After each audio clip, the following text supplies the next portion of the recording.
You're listening to the N2K Space Network.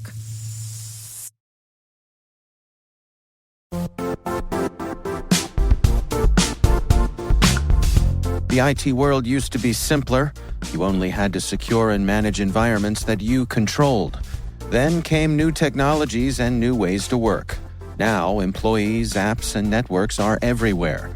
This means poor visibility, security gaps, and added risk. That's why Cloudflare created the first-ever connectivity cloud. Visit cloudflare.com to protect your business everywhere you do business.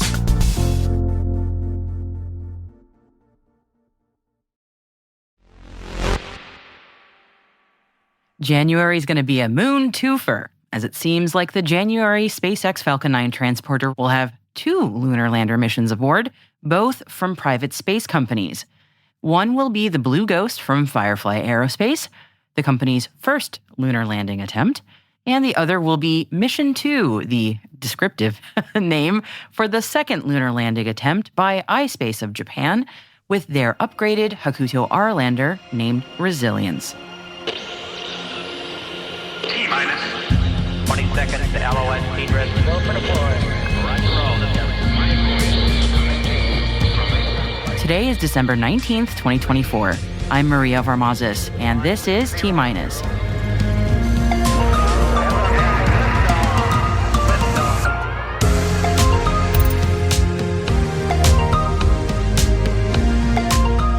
SpaceX to launch commercial lunar missions in January for Firefly and ispace. VAST taps SpaceX for ISS astronaut flights. China holds its longest EVA. And our guests today are Felix Hattwig and Simi Wespi from ETH Zurich's rocket team. Felix and Simi will be bringing us an update on their projects for launch-guided re-entry and their rotating detonation rocket engine testing. So stay with us for that.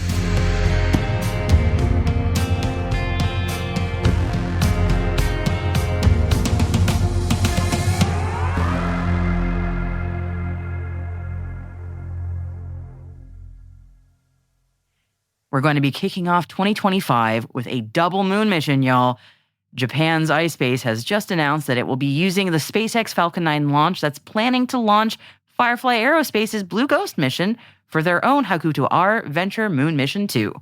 Firefly's first Blue Ghost mission, named Ghost Riders in the Sky, is planning to deliver scientific instruments and technology demos to the lunar surface as part of NASA's Commercial Lunar Payload Services, or CLPS, initiative. Blue Ghost plans to spend approximately 45 days in transit to the moon, allowing ample time to conduct health checks on each subsystem and begin payload science. The spacecraft then plans to land in Mare Crisium and operate payloads for a complete lunar day.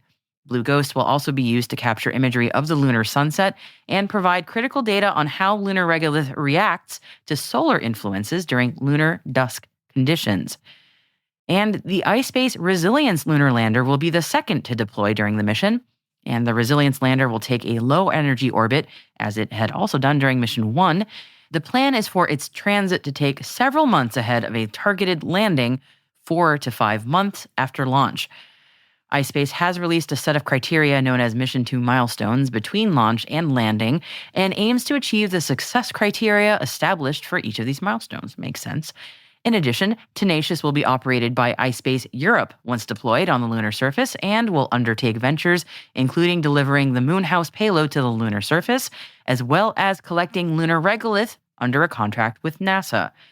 You might remember that ispace's first lunar landing attempt, Mission 1, was back in April 2023, when the HAKUTO-R crashed above the lunar surface as it was attempting to land, as the instrumentation got confused by the rim of a lunar crater, causing the lander to run out of fuel while attempting to perform its controlled descent. SpaceX's Falcon 9, carrying both missions, will lift off from Florida's Space Coast no earlier than mid-January 2025. In addition to the first flight in 2025, Firefly Aerospace has been awarded a nearly $179.6 million by NASA to deliver and operate 6 NASA instruments in the Gruithuisen Domes on the moon's near side in 2028.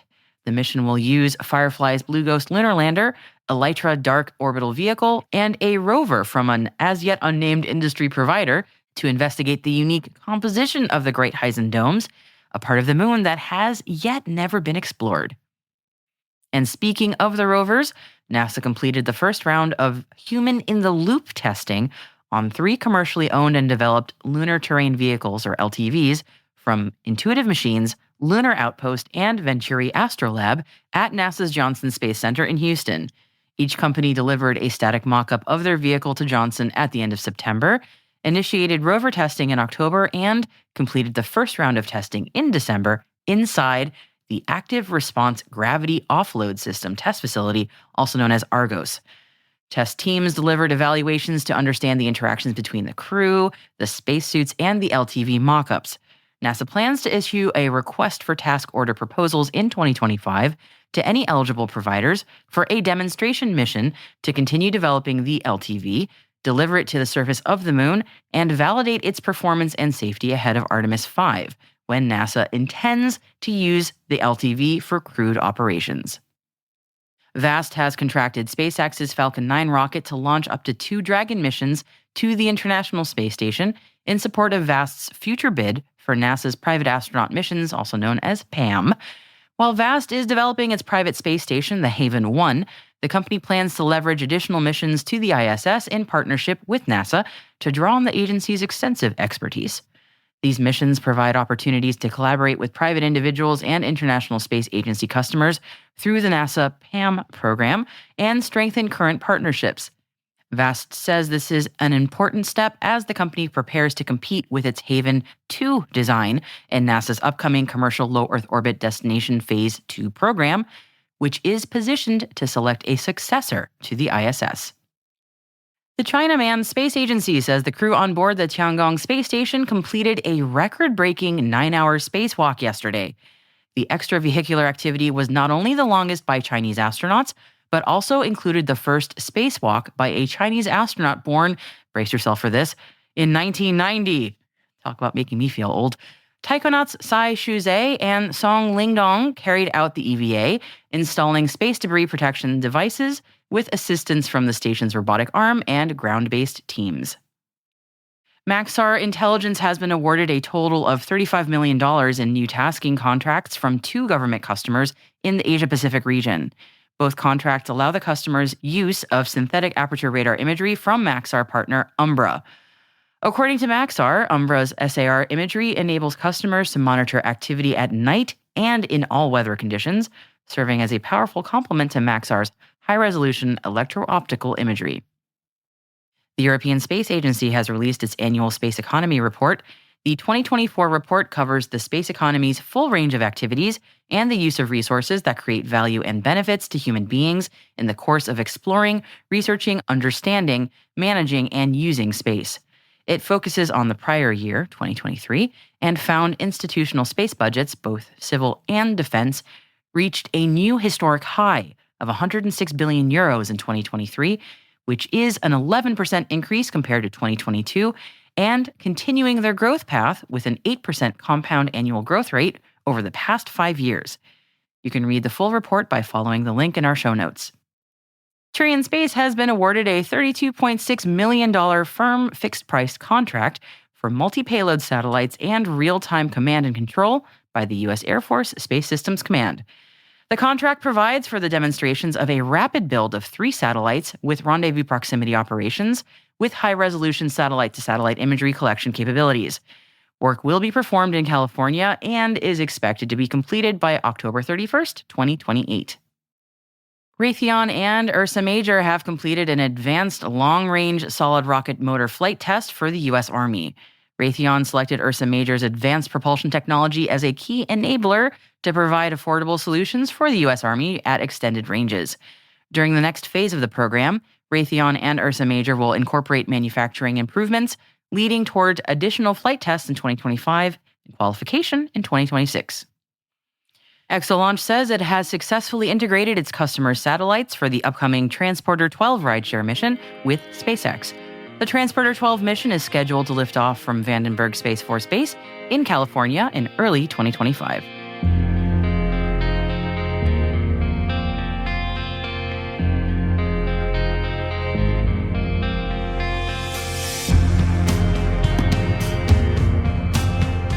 And that is it for our Intel briefing for today. You'll find 2 additional articles in the selected reading section of our show notes. One's on Viasat's sale of their energy services systems integration business, and another's from SES with an update on their Astra 1P satellite.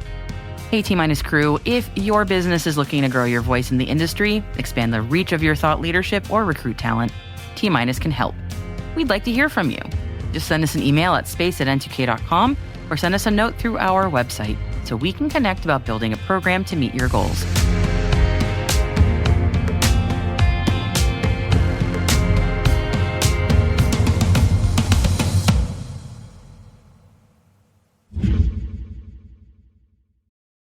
This episode is brought to you by LifeLock. The holidays mean more travel, more shopping, more time online, and more personal info in places that could expose you to identity theft. That's why LifeLock monitors millions of data points every second. If your identity is stolen, their US-based restoration specialist will fix it, guaranteed or your money back. Get more holiday fun and less holiday worry with LifeLock. Save up to 40% your first year. Visit lifelock.com/podcast. Terms apply. My guests today are Felix Hattwig and Simi Wespi from ETH Zurich's rocket team.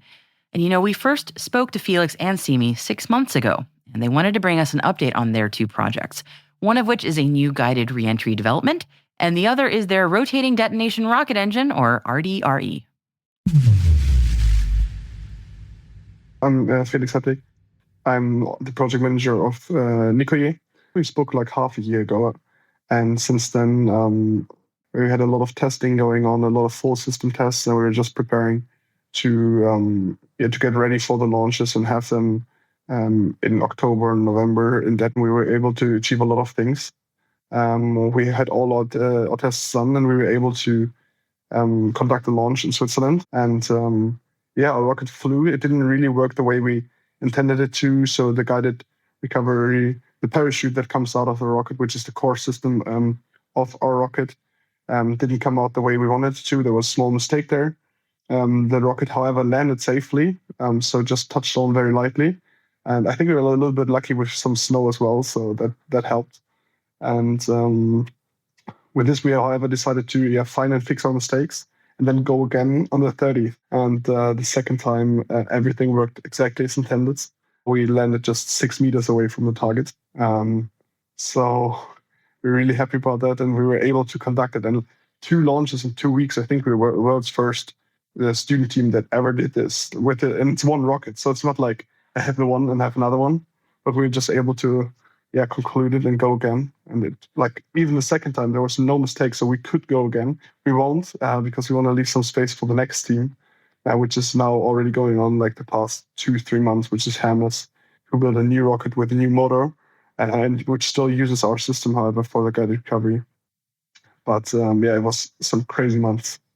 I was going to say, your November sounded nuts. All right, so that's incredible. Congratulations, by the way. That's an incredible achievement to you and the team. Honestly, that's really wonderful.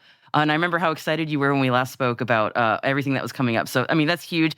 Remind us a bit about the goals of what your rocket was, you set out to do with the rocket, and what you wanted to achieve, and all the milestones that you hit. So what we're building is a sounding rocket. That's a type of rocket category. And we use a COTS solid motor. So just we buy a motor. COTS stands for commercial off the shelf. And then this is not really our focus, but the focus we have is making a rocket that is able to recover itself. So similar to SpaceX or other companies which reuse that. But we have a different approach. So we don't use thrust vectoring to control and land like this, like upright. But we use a parachute-based system and use a ram air. That's like the traditional parachute you would use. And we steer it using electric motors. We use all the wind data, all the telemetry, all of this to fly a certain pattern and then land at the targeted location. And that was our goal. That was the goal for the project, to have a launch and recover it safely. And we're able to do that now. That is fantastic. I want to ask you about what's next, but I want to get to Simi next because, so hold that thought. So Simi, over to you now. So for Perseus, what's been going on with Perseus? I'm Simi Wespi. I am project manager of Project Perseus. It's funny because actually Felix's project and mine became kind of synchronous in the sense that they had their first launch on the 16th and the second launch on the 30th. And we happened to have our first firing of the RDRE on the 16th and the second firing on the 30th. So both times we were like waiting for their go ahead. We were like in the midst of our preparations, we like took a 3-minute break to watch a live stream. Then we went back and continued on with our firing sequences and our procedures. And it worked. It actually worked. We were able to confirm detonation waves, making us the first students in the world to ever build a rotating detonation rocket engine.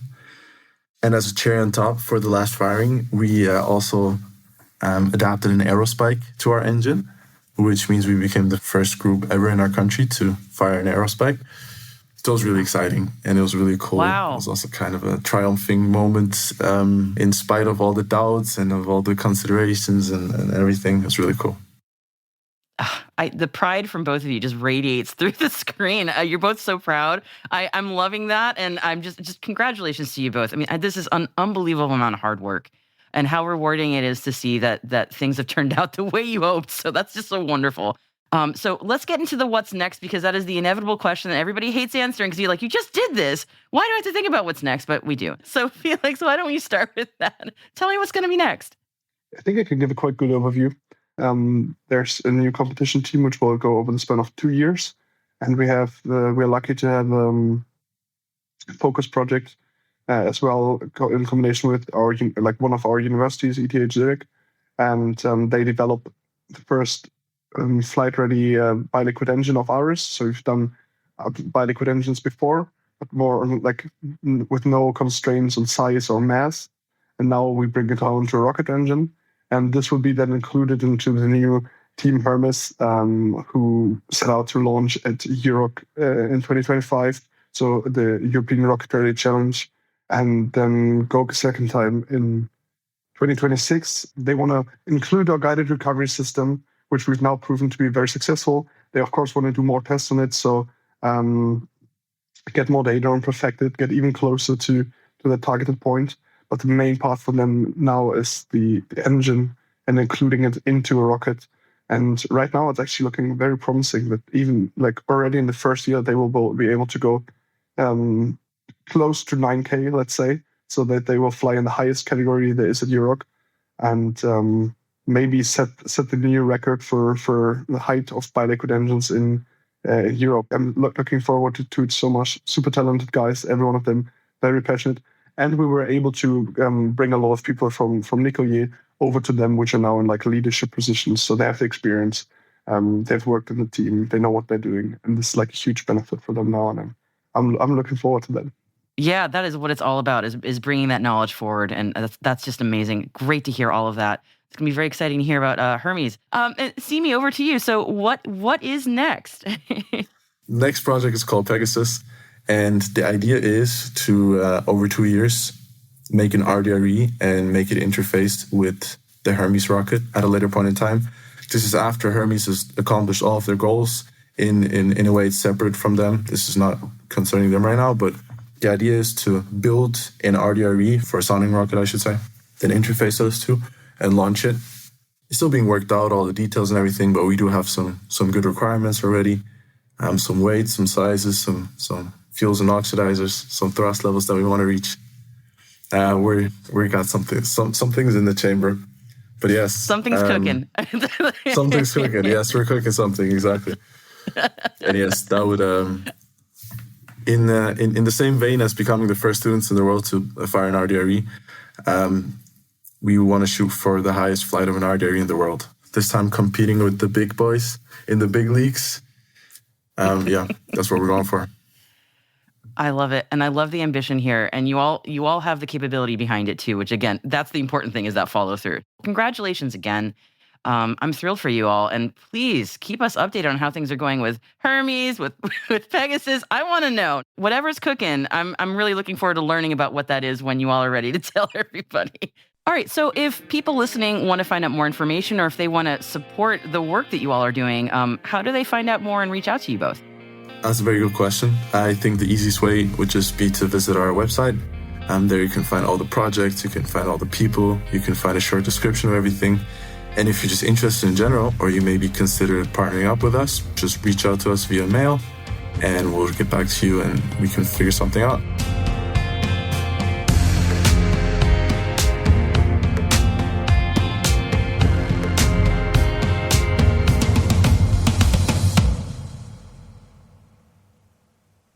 We'll be right back.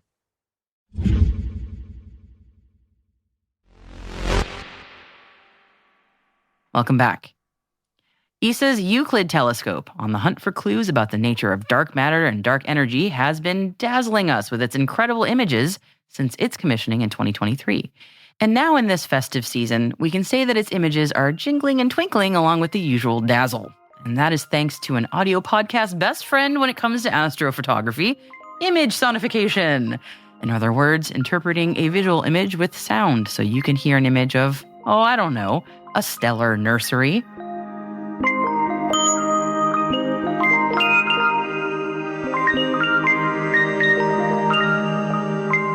This is the sonification of the young star-forming region, Messier 78. To me, it sounds quite like what childhood me imagined a clear winter night sky might sound like, crystalline magic. The pitch of the twinkling rises and falls with the amount of galaxies or stars in the image and how bright it is. A super bright star or galaxy? That's a super bright chime. Image sonification is a wonderful mix of artistic interpretation and scientific data, and this one of Messier 87 was made by musician and sound artist Klaus Nielsen. Beautiful work, Klaus.